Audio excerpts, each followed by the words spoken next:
Au milieu des vignes et des champs d'oliviers, dernière séance d'entraînement pour Luigi Bruschelli. À 48 ans, ce jockey professionnel est une légende du palio. Ici, c'est magnifique. Cette vue-là, c'est quelque chose de stimulant pour être prêt psychologiquement et se concentrer. Un paysage comme ça, cette campagne, il suffit de la regarder, ça vous fait du bien.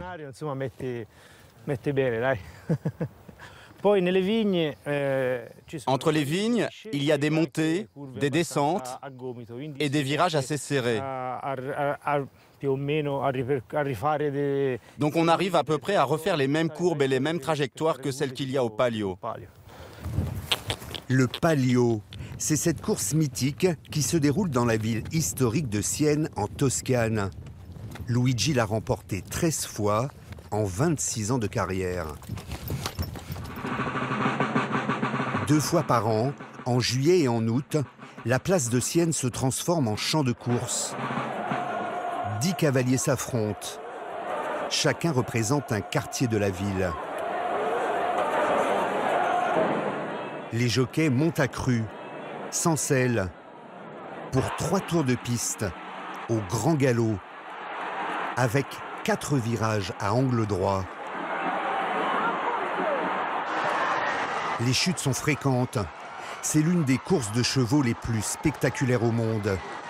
La plus dangereuse aussi.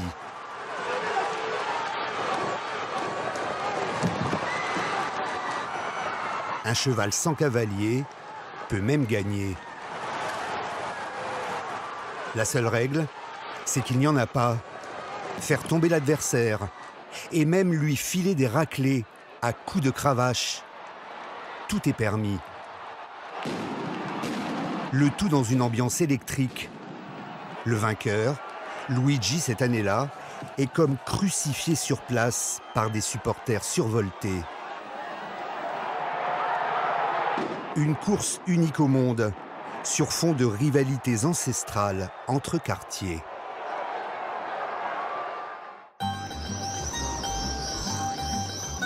En plein cœur de la Toscane, Sienne.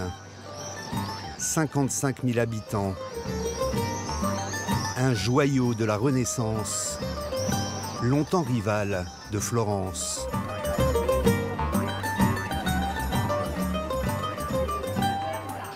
Les jours précédant la course, les ruelles du centre historique sont pavoisées aux couleurs de chaque quartier, la contrada, comme on dit ici. Toutes incarnent un animal représentant une vertu. L'audace pour le quartier de la Panthère, la perspicacité pour l'oie, la fermeté pour la tortue. Caterina, 37 ans, habite la contrada de la Chenille. Infirmière, elle a pris une semaine de congé pour la fête du palio.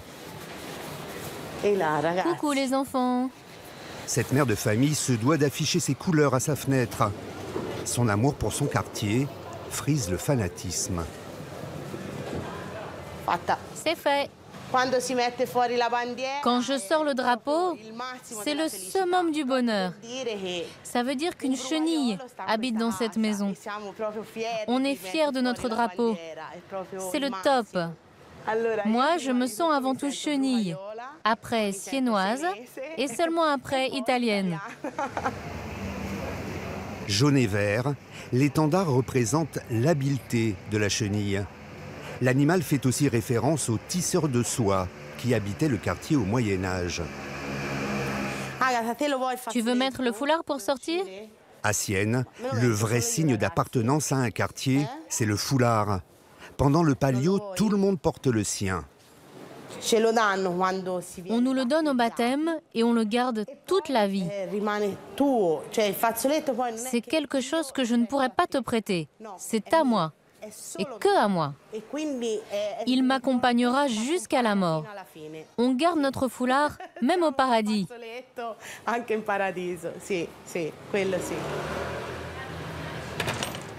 Au-delà des symboles, la contrada ressemble à une association de quartiers, comme un clan. On est tous amis ici. Salut, bonne journée. Pour en être membre, il faut payer une cotisation, en moyenne 40 € par an. L'argent collecté permet de proposer des logements aux jeunes couples dans le besoin ou de faire tourner ce centre de loisirs où Caterina vient déposer ses enfants. Bonjour. Allez, enlevez les t-shirts et allez jouer à l'eau. La Contrada reçoit aussi des dons privés et le soutien de banques, ce qui lui permet de s'offrir les services des meilleurs jockeys.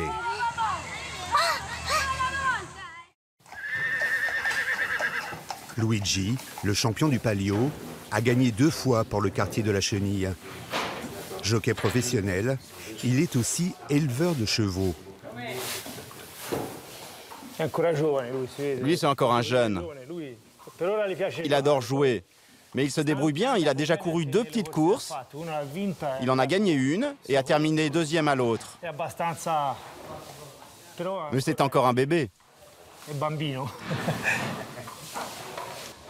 Comme tous les jockeys de Sienne, Luigi est un mercenaire. Il se vend au quartier le plus offrant. Son salaire est estimé à 400 000 €, rien que pour être sur la ligne de départ. Plus un bonus de 200 000 en cas de victoire. Il vit dans ce haras, avec villa, à 20 km de Sienne. À 5 jours de la course, Luigi ne sait pas encore pour quel quartier il va courir, ni avec quel cheval. Ce qui est sûr, c'est qu'il devra se battre contre son fils. Allez, allez, va, ma belle. Enrico, 20 ans, formé par papa, est jeune jockey professionnel. C'est la 3e fois qu'il aura son père comme ennemi. Luigi, qu'est-ce que ça fait d'avoir son fils comme rival dans la course? Ça me stimule encore plus. Je tiens à lui montrer ce que je vaux. Je tiens à lui montrer que je ne suis pas complètement rouillé. Donc c'est stimulant. Si je gagne, ça lui apprendra comment faire pour gagner. Mais pendant la course, il serait le père encore ou le rival? Ah, un rival. Parce que c'est comme ça que ça doit être. Dans une compétition, c'est comme ça. Et en plus, tous les deux, on a l'esprit de compétition. Vous allez vous autoriser tous les coups bas, même contre votre fils? Comme on dit, c'est comme ça que le métier rentre. Si j'arrive à gagner contre lui et à lui faire quelques coups bas, c'est une façon de lui apprendre le métier. Ça lui servira forcément. C'est positif pour lui. Enrico est sur la même longueur d'onde. Les liens familiaux pendant le Palio, cela n'existe plus. En attendant, le fiston profite de l'expérience de son père, surnommé l'empereur. On apprend soit en l'écoutant, soit en l'observant, et j'essaie de voler tout ce que je peux en l'imitant, en espérant bien faire.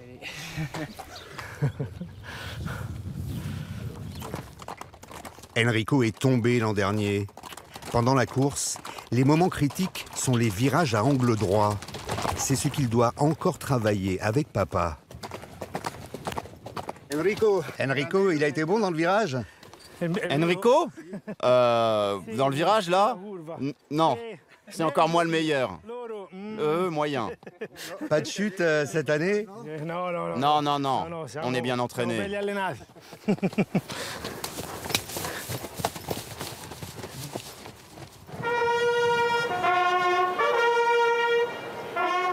À 3 jours de la course, la Piazza del Campo est envahie par la foule. 10 chevaux ont été sélectionnés par la municipalité. Ils vont maintenant être tirés au sort. Chaque quartier va savoir s'il a hérité d'une carne ou d'un champion.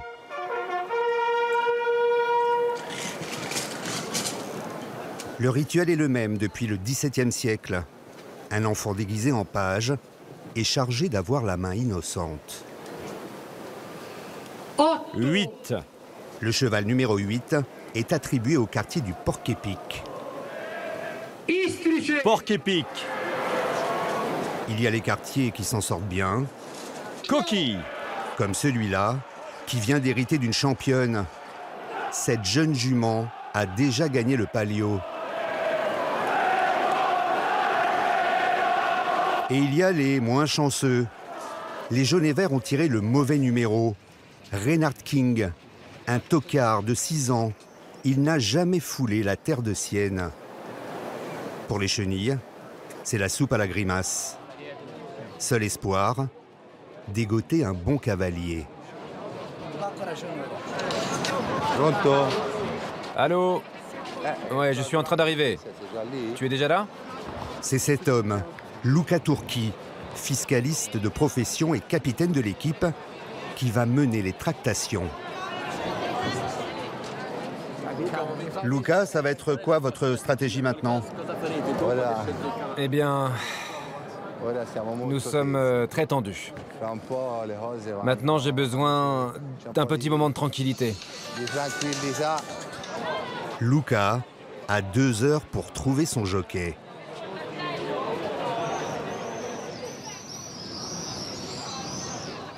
En milieu d'après-midi, dans le fief des Chenilles, il revient avec le Messie. Allez Carlo, on t'attendait. Bonne chance. Carlo Sanna, 27 ans, a déjà couru 3 Palios. Sa cote sur le marché, 30 000 €. Son surnom, Brigand. Un outsider, aussitôt adoubé par la Contrada.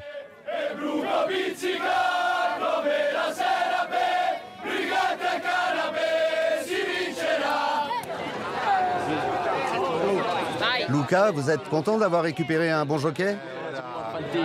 Bien sûr. On va faire un bon palio.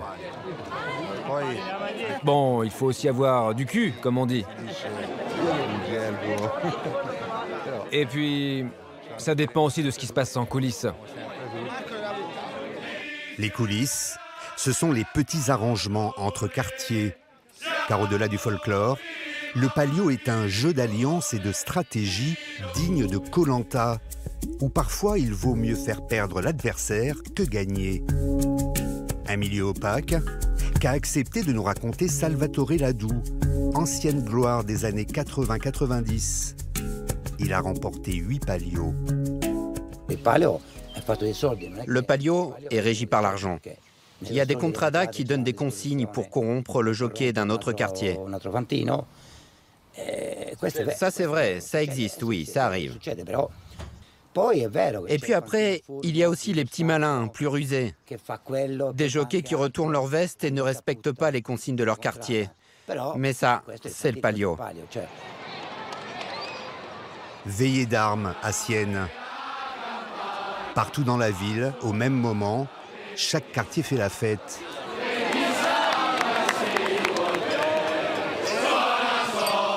Sur l'estrade d'honneur, dans le fief de la Chenille, Carlo trône aux côtés de Luca, son capitaine.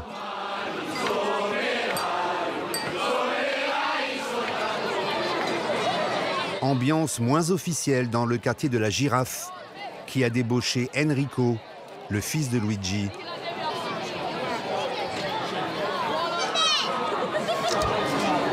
La star du Palio, lui, est entouré de ses groupies. Il va courir pour le Dragon, qui a tiré un bon cheval. Luigi fait partie des 3 favoris. Son objectif, égaler le record de 14 victoires.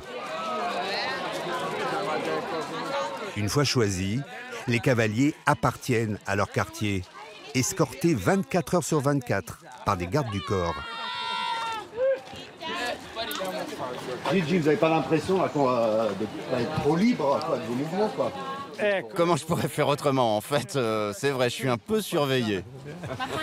Une surveillance pour éviter que les jockeys soient soudoyés avant la course, mais aussi pour ne pas qu'ils soient rachetés par un autre quartier. C'est autorisé jusqu'à midi, le jour de la course. Du coup, Luigi s'est fait confisquer son portable. Et ses 2 escortes le ramènent dans sa chambre d'hôtel, louée 200 € par la Contrada. Ils vont même dormir avec lui. Numéro porte-bonheur. Ils ont peur que vous vous échappiez ou quoi? Que vous alliez pour une autre Contrada? Non. Non, maintenant il fait partie de la famille. C'est notre frère.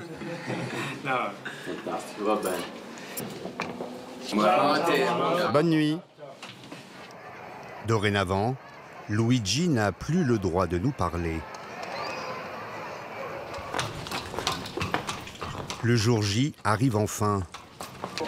Comme tous les concurrents avant la course, Reynard King, le cheval du quartier de la Chenille, se rend à l'église pour être béni.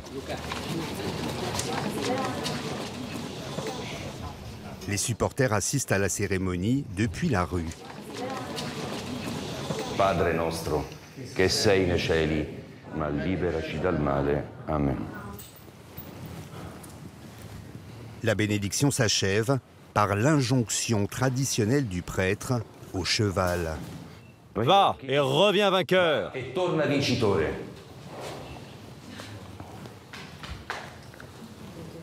Le jockey embrasse la croix, Luca, le capitaine aussi, et même le cheval appose un baiser.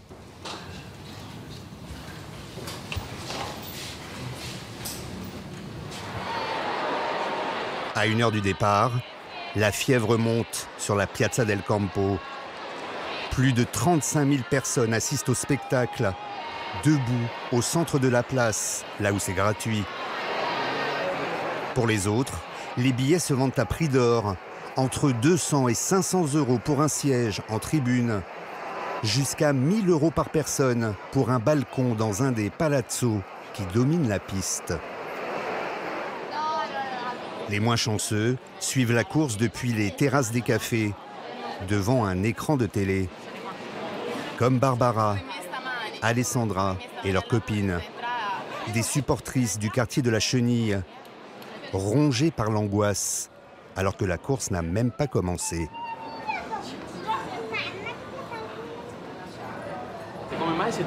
On vous sent très tendu. Vous êtes stressé là? Assez, oui. Pas mal stressé. C'est inexplicable. Là, je me sens mal. Très, très mal. Si tu n'es pas de Sienne, si tu n'es pas né ici, tu ne peux pas comprendre. Les chevaux viennent de se positionner sur la ligne de départ. C'est comme si Alessandra et son amie mettaient leur vie en jeu. Et c'est parti pour cette course de folie. Luigi prend tout de suite la 2e position, casaque rouge et verte. Son fils Enrico, en rouge et blanc, chute dans un virage, comme l'an dernier. C'est tout un peuple orgueilleux qui retient son souffle. Allez, vas-y! Les Siennois ont attendu 1 an pour seulement 1 minute 15 de bonheur. C'est la durée de la course. 3 tours de piste pour une distance d'1 kilomètre. Au 2e tour, Luigi tente de remonter le premier par l'extérieur. La Chenille, elle, est en queue de peloton, malgré les cris d'encouragement des supportrices. Allez! Allez! À la surprise générale, le jockey de la Louve, en noir et blanc, commence à remonter tous ses concurrents. C'est la Louve!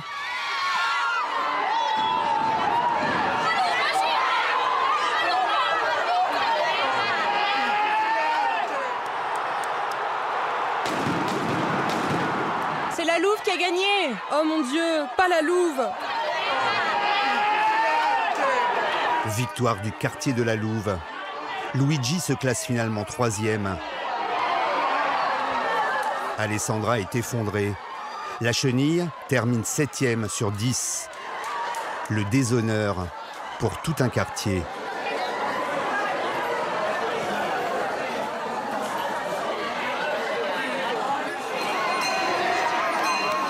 Les vainqueurs, eux, se ruent à l'église pour célébrer leur victoire en transe.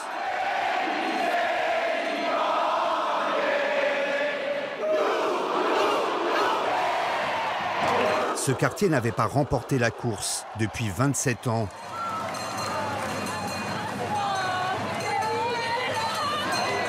Scène d'hystérie collective autour du trophée.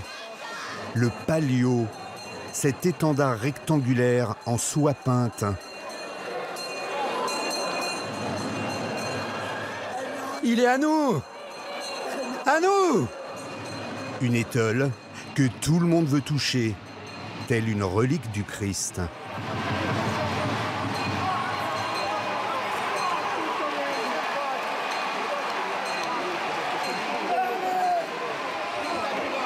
On a gagné! Merci! Le héros du jour s'appelle Jonathan Bartoletti. À 35 ans, il vient de remporter son 3e palio. Jonathan! Je devais gagner. Je devais gagner. Le jockey est assuré d'une gloire éternelle.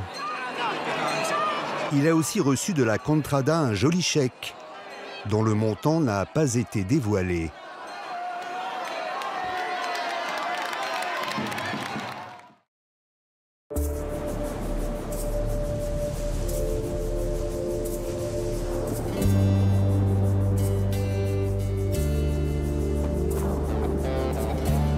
Il est un pays où les hommes et les chevaux cohabitent avec les taureaux, en parfaite harmonie.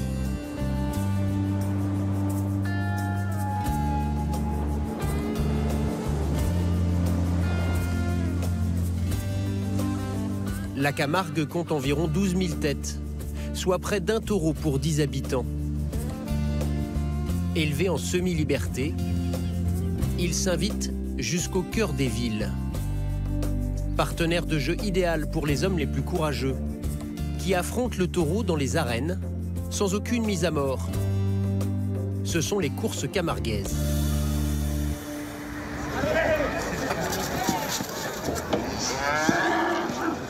Des hommes en blanc qui jouent avec le danger. On les appelle des raseteurs parce qu'ils rasent le taureau. Parmi eux, Loïc Ozol, 32 ans, l'un des meilleurs. Il est professionnel et quadruple champion de France de la discipline. Le taureau peut peser jusqu'à 450 kilos. Aucune protection au bout des cornes. La moindre erreur peut être fatale.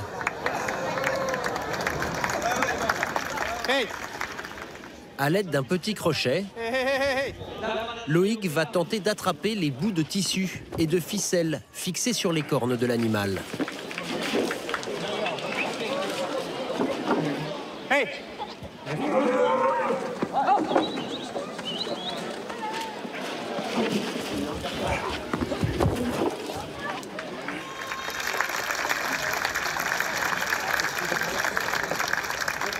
Ça se passe bien, ça se passe super bien. C'est une petite course du coup. Pour se mettre en jambe, c'est une course de taureau jeune, donc ça permet de s'entretenir un peu et de continuer à pouvoir exercer avant la course d'Arles aussi, c'est important. Car demain, Loïc disputera une course du Trophée des As, la première division des raseteurs. Je l'ai pris avec les doigts. Les taureaux seront beaucoup plus expérimentés et donc dangereux. Je vais essayer de comprendre cette culture dont la Camargue est imprégnée.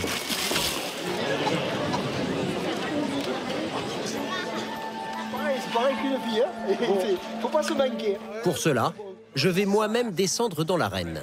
L'idéal, c'est que tu puisses partir, arriver à toucher la tête, et après, de toute manière, on va se positionner. Entre les cornes. Voilà, le mieux, c'est que tu arrives vraiment à poser ta main, ce qu'on appelle sur le frontal, donc c'est vraiment entre les deux cornes, que tu arrives à la toucher, et ensuite que tu sautes. Ne cherche pas à aller loin, parce qu'au plus tu vas aller en ligne droite, et au plus la vache va aller vite. L'idéal, c'est que tu partes de près, que tu essayes de lui tourner autour. Tu vois ce que je veux dire? Ouais. Non, je pourrais essayer de faire croire que je suis un type hyper courageux, mais... Ok. Eh ben, je suis pas prêt, mais il faut y aller. Face à moi, pas de taureau, mais une vachette d'une centaine de kilos. Je suis pas rassuré du tout, là. L'extrémité de ses cornes est protégée. Allez, là tu peux. Faut y aller, là? Allez, serre-toi là. Oh putain. Derrière. Super, replace-toi. Reviens. Je reviens. Voilà où tu es. Voilà, placez-vous à gauche. Placez-vous à gauche. Allez, viens juste là derrière moi. Allez. Et comme ça, là, en allant là. Allez, c'est parti. Super, super.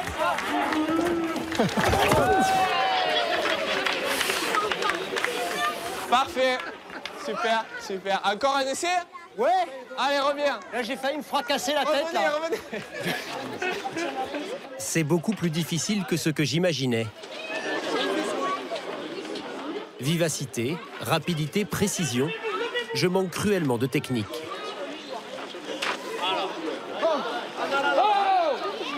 Voilà, super. Allez, mets ta main, regarde. Voilà, super. J'ai touché la tête, là. J'ai touché la tête. Hey, c'est génial. C'est génial. Ah, mais je suis content. Bon, je le fais pas très bien, mais je suis content d'avoir osé y aller quand même. Parce que je m'en serais un peu voulu. La sensation est au rendez-vous. Longtemps. Le prochain coup, vous venez une année entière, on vous prépare à raseter un autre. Ah, si je trouve une année de libre. Je me rends vite compte que ce qui est un exploit pour moi est un jeu d'enfant pour les petits Camarguais.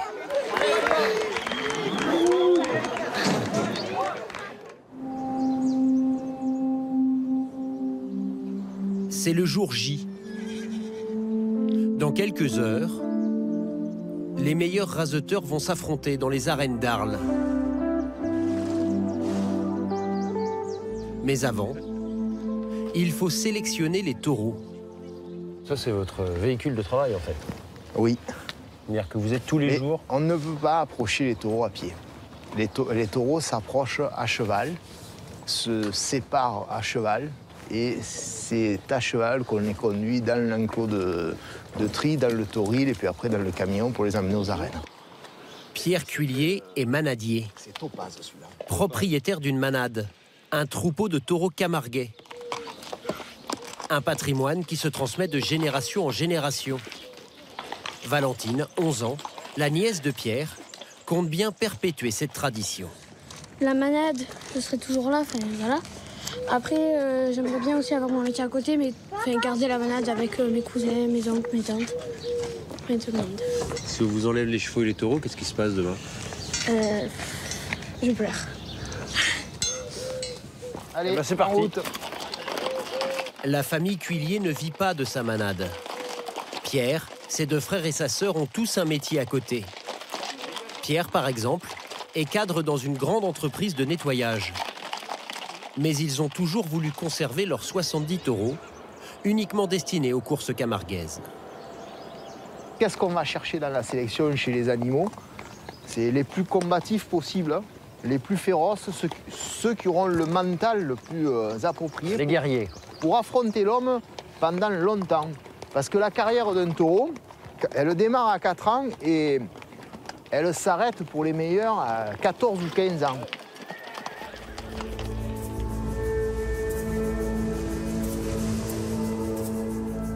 Pour isoler les 3 meilleurs taureaux qui vont concourir aujourd'hui, il faut d'abord faire sortir le troupeau de ce champ de colza.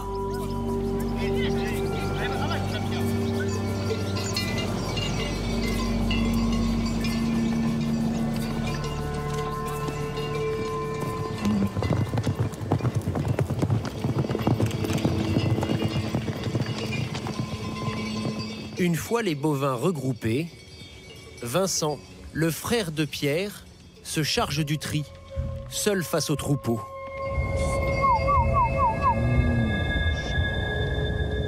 Tu vois, c'est le dernier qui veut. Hop. Ah ouais, il le fait tout seul, là. Ah, là, il est cuit, là. Ouais, c'est génial.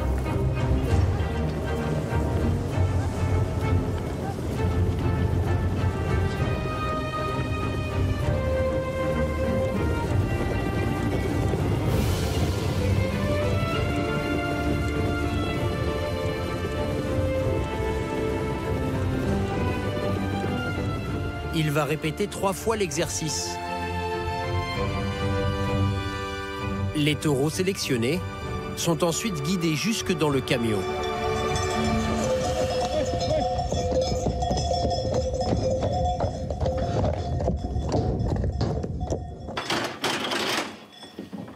Pour Vincent, notaire et cavalier hors pair, c'est mission accomplie. Vous faites ça sans appréhension? Vous dire que je n'ai pas peur des taureaux, ce serait vous mentir. Il y a toujours un petit peu d'appréhension, ou en tout cas, il faut être respectueux des taureaux et savoir qu'ils sont beaucoup plus forts que nous. Il peut y avoir des accidents, il y a eu des accidents. Donc il faut toujours être prudent et jamais se laisser emporter par un excès de folie ou d'adrénaline, parce que ça peut vite mal tourner. Et vous les aimez, vos taureaux? C'est peu dire. Ouais. Je vais pas dire plus que mes enfants, mais autant. Bon, Benjamin, c'est le moment d'encocarder, c'est ça? C'est le moment, Frédéric, faut y aller.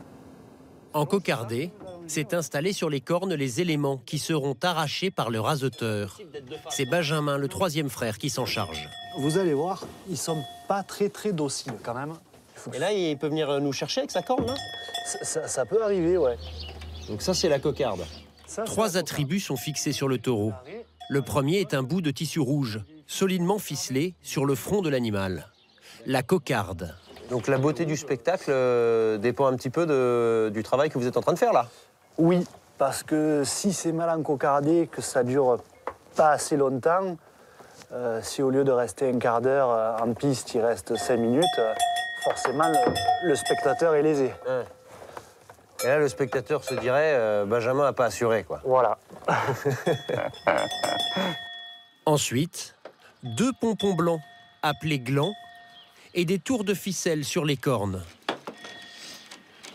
Le raseteur, dans l'ordre, va couper la cocarde, enlever la cocarde, enlever les glands, et après, à la fin, enlever les ficelles. Pour mieux appréhender le travail réalisé par Benjamin, je prends sa place quelques secondes. Il faut vous allonger. Oui. Et c'est vrai qu'on est tout près de l'animal, quoi. Par exemple, là, je peux pas le caresser, c'est pas un chien, quoi. Il n'est pas réceptif à ça. Non, il sera pas du tout réceptif, il aura peur et il essaiera de vous faire mal. D'accord, donc faut pas essayer d'être tellement amis. Non. On les aime, mais... Il faut respecter le côté sauvage de l'animal. Le travail des manadiers est terminé. Direction, les arènes d'Arles.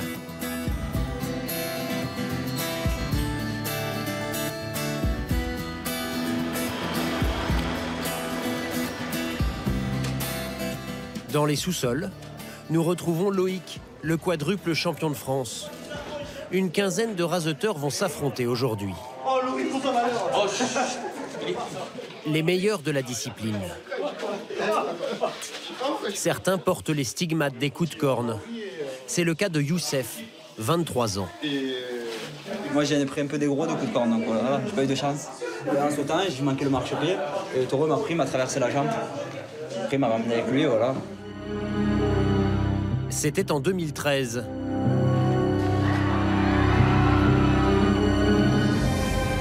Youssef concourt à nouveau grâce à une greffe et de multiples opérations. Et vous vous êtes dit, je vais continuer. Moi, je voulais pas rester sur une défaite, donc après, voilà, je voulais revenir et rajouter. C'est là qu'on voit si le type il est fait pour ça ou pas. Loïc se concentre dans les couloirs des arènes. Au même endroit, il y a presque 2000 ans, d'autres s'échauffaient comme lui. Ouais, c'est un endroit un peu particulier, ça rappelle vraiment ce que devaient faire à l'époque les gladiateurs. Hein. On va combattre un taureau et puis combattre les raseteurs aussi, puisqu'on est tous chacun pour ça. Donc ouais, dans l'état d'esprit, ça ressemble un peu à ça quand même. Oui, appuyez s'il vous plaît. Sa Majesté la Reine d'Arles, Mandy Graillon. Avant le combat, le folklore. Arlésiennes et manadiers défilent sous les yeux de 4000 spectateurs, essentiellement des connaisseurs.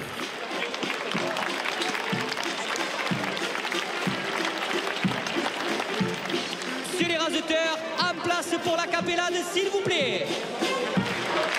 Cette course marque le début de la saison pour les raseteurs, qui d'avril à octobre concourent tous les week-ends.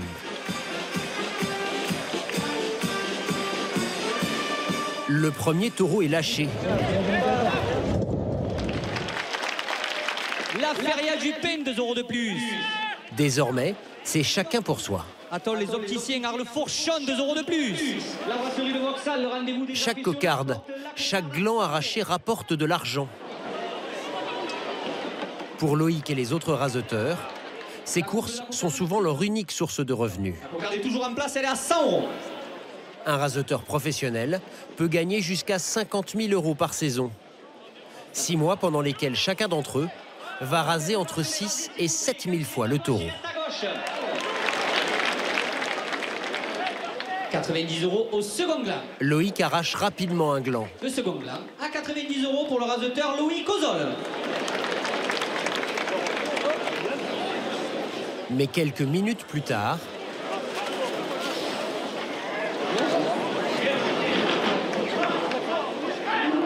il se blesse. Une mauvaise réception. Loïc vient de s'arracher un ligament de la cheville. Camargue, 2 € de plus. Fin de partie pour lui aujourd'hui. 1 mois de convalescence sera nécessaire. 2 € de plus.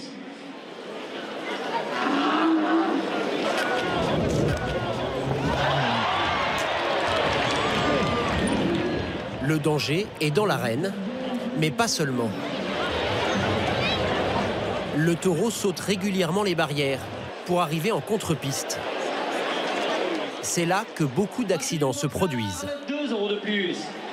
La Feria d'Arles porte la première ficelle à 600 €. Cette fois, ce sont les pattes arrière de l'animal qui percutent la tête d'un raseteur. Didier, ça va? Il s'en sortira avec quelques points de suture. L'année dernière, à Saint-Rémy de Provence, un raseteur de 19 ans a trouvé la mort. Puis vient le clou du spectacle. Le taureau qui entre en piste a pour nom Mignon. Mignon n'est pas un tendre. Dangereux, agile, difficile à raseter, ce taureau est une star dans la région. Le champion de la famille Cuillier. Bon là, Benjamin, c'est le Biou d'Or. C'est votre taureau. C'est le meilleur taureau de la saison dernière. C'est le meilleur taureau des 2 saisons dernières. Il a gagné 2 fois. Donc c'est un peu comme le ballon d'or au football, si on peut dire ça. Et là, c'est sa première course de la saison. Les arènes d'Arles qui vous attendent nombreux tout au long de la feria portent la première ficelle à 300 €. Le Biou d'Or, taureau d'or en provençal, est élu par un jury qui note les prestations des bêtes sur la saison. Pour avoir Mignon cet après-midi, les organisateurs ont versé 3 000 € à ses propriétaires. La Fédération française de la course camarguaise, 5 € de plus. On est à la fois anxieux, parce qu'on a peur qu'il se passe mal, on veut que tout se passe bien. Et à la fois, on est très fiers, parce que c'est la récompense de des années de travail. Qu'est-ce qui se passe là s'il arrive là? Il faut faire quoi? C'est quoi la technique pour pas se faire encorner? Alors, le principe de base, c'est de jamais lâcher la barrière pour pouvoir passer d'un côté ou de l'autre et de pas trop se montrer pour pas qu'ils viennent nous taper dessus. Donc on se baisse un petit peu et normalement tout va bien. Nous, on va dans l'arène. Et si on saute, nous on saute dans l'arène. D'accord, ok. En essayant d'être rapide. Et là il arrive. Là, il arrive.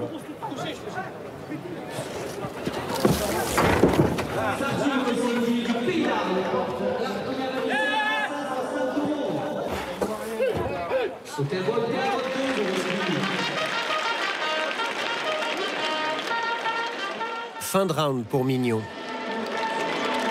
Pour tenter d'être une 3e fois Biou d'Or, il participera à 8 courses comme celle-ci jusqu'au mois d'octobre.